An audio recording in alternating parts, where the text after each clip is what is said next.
Michael की पाठशाला में सभी शिव भक्तों का हार्दिक अभिनंदन है और आज श्री शिव महापुराण का 11वां दिन है।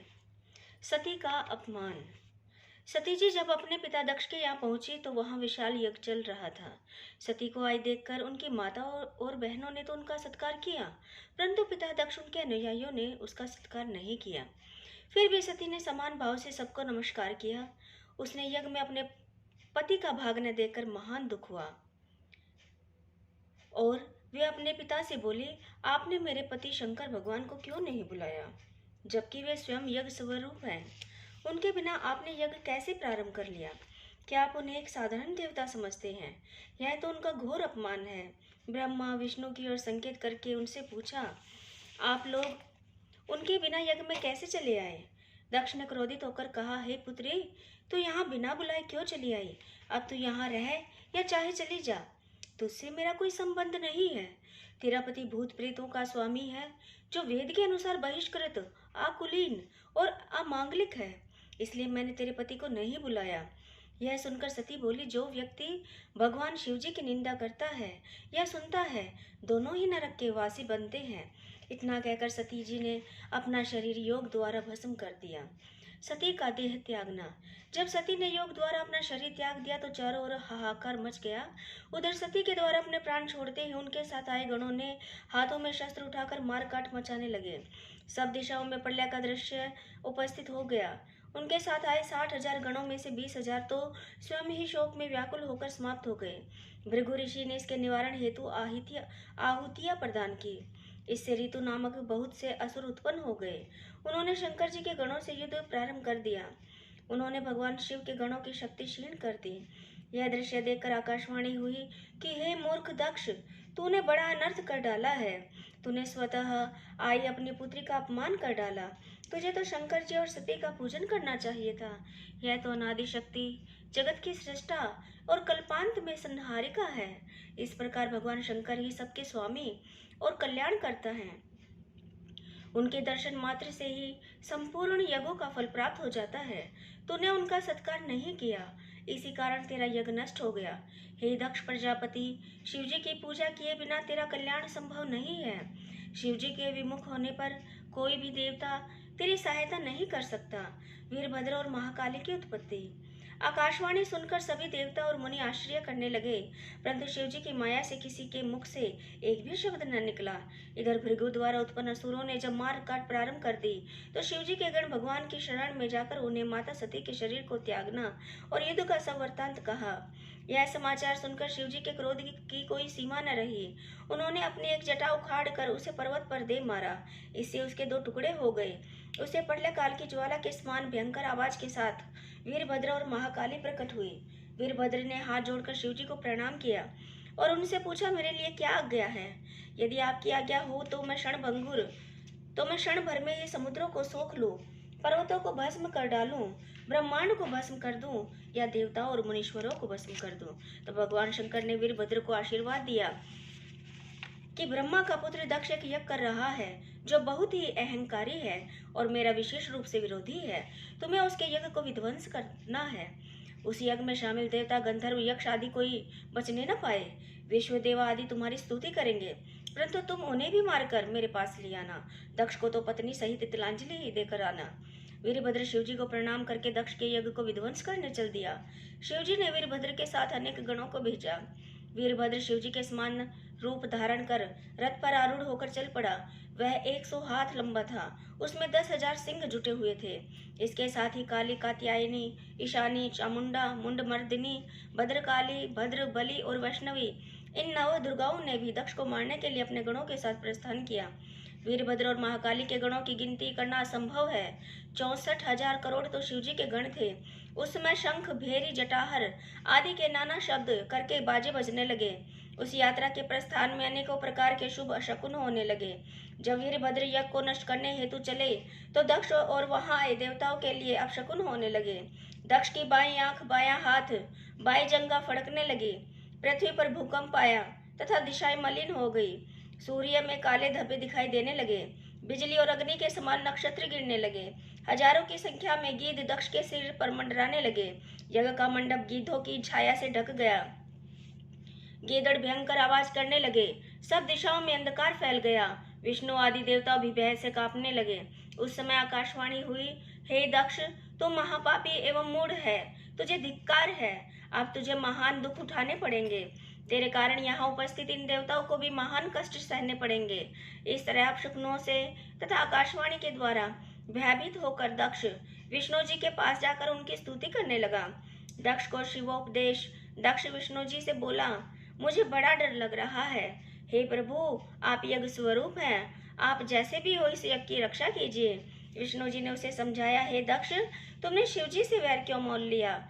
यह उसी का फल है। पूज्य जनों का अपमान करने से पग पग पर आपत्ति आती है। अब भी समय है, तुम प्रसन्नता पूर्वक शिव जी की पूजा करो। तुम्हारी इस नीति के कारण मेरा भी प्रभाव क्षीण हो गया है। विष्णु जी के इस प्रकार समझाने पर दक्ष का मुंह उतर गया और वह चुपचाप पृथ्वी पर बैठ गया। उसी समय वीरभद्र अपनी सेना सहित वहां पहुंच गया। उसकी सेना से सभी दिशाएं व्याप्त हो गई। पृथ्वी, समुद्र आदि सब कांपने लगे। उस भयंकर दृश्य को देखकर दक्ष अपने मुख से रुधिर की उल्टियां करने लगा। इस पर वह पुनः शिव जी विष्णु जी की शरण में गया। परंतु वीरभद्र को देखकर श्री हरि ने दक्ष से कहा, यह शंकर का गण है। इसकी विशेषता है कि यह शिव जी के शत्रु का अवश्य नाश कर डालता है। इसे कोई भी नहीं रोक सकता। यह निसंदेह तुम्हारे साथ मेरा भी नाश कर देगा। शिव जी की आज्ञा के बिना मैं जो तुम्हारे यज्ञ में पधारा हूँ, इस कारण मुझे भी डर लगने लगा है। इसे रोकने की शक्ति मेरे अंदर नहीं है। मेरे सुदर्शन चक्र का इस पर कोई प्रभाव नहीं पड़ेगा। यदि हम यहाँ से भागे भी तो यह वीरभद्र अपने आकर्षण से हमें खींच लेगा। इसके शस्त्रों की गति आकाश, पाताल, पृथ्वी सब जगह एक सी है। विष्णु जी अभी यह कह ही रहे थे कि वीरभद्र अपनी सेना सहित यज्ञ मंडप में प्रवेश कर गया। वीरभद्र के आने पर इंद्र ने विष्णु आदि का परिहास कर उससे युद्ध प्रारंभ कर दिया। इंद्र का शिव गणों के साथ घोर संग्राम हुआ। भृगु जी ने दक्ष के संतोष के लिए शिव गणों का उच्चाटन कर दिया। इससे भूत, पिशाच, प्रेत आदि पराजित होकर भागने लगे। ऐसा देखकर महापराक्रमी वीरभद्र ने उनसे युद्ध किया और देवताओं आदि को अपने त्रिशूल से घायल कर दिया। देवों की भयंकर पराजय हुई। वीरभद्र ने इंद्र आदि देवों से कहा, हे इंद्र, हे अग्नि, सूर्य, चंद्रमा, कुबेर आदि देवों, तुम इस यज्ञ में क्यों आए हो? तुम्हें इसका परिणाम भुगतना पड़ेगा। इसके पश्चात इंद्र व वीरभद्र में भयंकर युद्ध होने लगा। दक्ष का शिरोच्छेदन।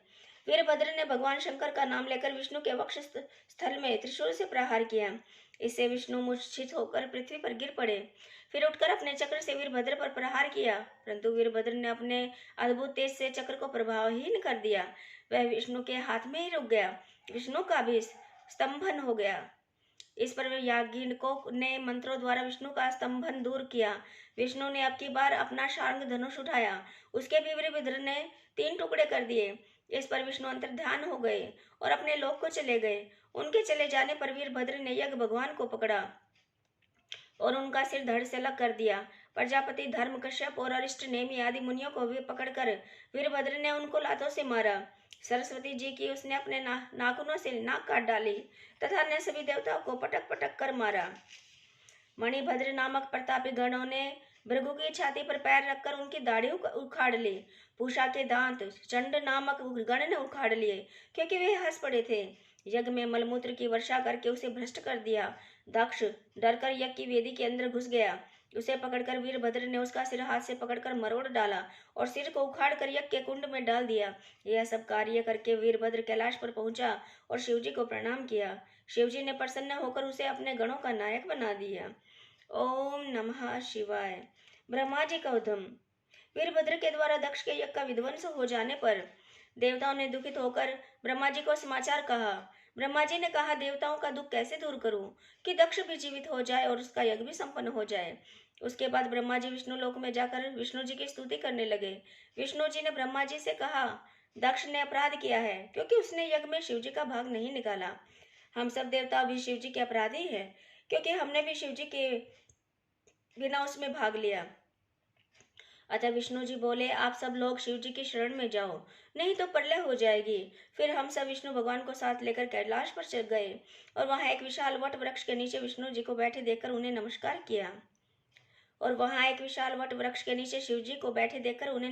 किया और उनकी स्तुति करने लगे। हे दया सिंधु, हे परमेश्वर, आपकी कृपा के बिना हम नष्ट भ्रष्ट हो गए हैं। हे भगवान शंकर जी, हमारी रक्षा कीजिए। हमारी विपत्तियों से रक्षा कीजिए। हे स्वामी, प्रसन्न होकर दक्ष के यज्ञ को पूर्ण करने की कृपा कीजिए। हम सब लोग इस यज्ञ में आपका भाग अवश्य निकालेंगे। हे स्वामी, इस यज्ञ को हम फिर से करना चाहते हैं। इस प्रकार बार बार विनती करके ब्रह्मा और विष्णु शिव जी के चरणों में गिर पड़े। ओम नमः शिवाय। शिव कृपा से दक्ष का जीवित होना। देवताओं की स्तुति से शिव जी प्रसन्न हो गए। उन्होंने कहा, हे देवताओं, मैं तुम्हें क्षमा करता हूँ। जहाँ तक दक्ष के यज्ञ का प्रश्न है, उसे मैंने विध्वंस नहीं किया, अपितु तो उसके कर्म से ऐसा संभव हुआ है। जो दूसरों का बुरा सोचता है, उसका स्वयं बुरा हो जाता है। दक्ष ही यज्ञ का सिर है, अब उसका सिर बकरे जैसा होगा। भृगु सूर्य के नेत्रों से यज्ञ का निरीक्षण करेंगे। पूषा के टूटे दांत जुड़ जाएंगे। भृगु की दाढ़ी बकरे की तरह होगी। मेरे गणों के द्वारा मारे गए सभी देवताओं के साथ शिवजी उस स्थान पर गए जहाँ दक्ष का निर्जीव शरीर पड़ा था। दक्ष के शरीर में बकरे का सिर लगाकर उसे जीवित कर दिया। दक्ष ने उठकर प्रसन्न चित्त से भगवान शंकर का अभिवादन और स्तुति की। दक्ष की स्तुति से भगवान शंकर प्रकट हो गए। ब्रह्मा जी बोले, इसके बाद मैंने और भगवान विष्णु ने एवं इंद्रादि के लोकपालों ने भगवान शंकर की स्तुति की। सबके द्वारा की गई स्तुतियों से प्रसन्न होकर भगवान शिव ने दक्ष से कहा, हे दक्ष, तू मुझे परमेश्वर मानकर ज्ञान परायण होकर कर्म करो। तुम यह बात समझ लो कि मैं ही समस्त संसार का एकमात्र सृष्टा हूँ। विष्णु भक्त को मेरी निंदा नहीं करनी चाहिए। मेरा भक्त भी विष्णु की निंदा न करे। यदि कोई ऐसा करेगा तो दोनों के श्राप से तत्व को प्राप्त नहीं करेगा। दक्ष प्रसन्नता पूर्वक शिव जी के नाम का जप करने लगा। सब देवताओं ने विष्णु जी की स्तुति की। दक्ष ने विधि पूर्वक यज्ञ को संपन्न कराया। विविध प्रकार के दान दक्षिणा दिए गए। शिव जी सहित सब देवताओं को यज्ञ का भाग दिया गया। यज्ञ की समाप्ति पर सब देवता शंकर भगवान का गुणगान करते हुए अपने अपने स्थानों को पधार गए। शिवजी भी अपने गणों के साथ कैलाश चले गए। ओम नमः शिवाय। ओम नमः शिवाय। ओम नमः शिवाय। जय महाकाल।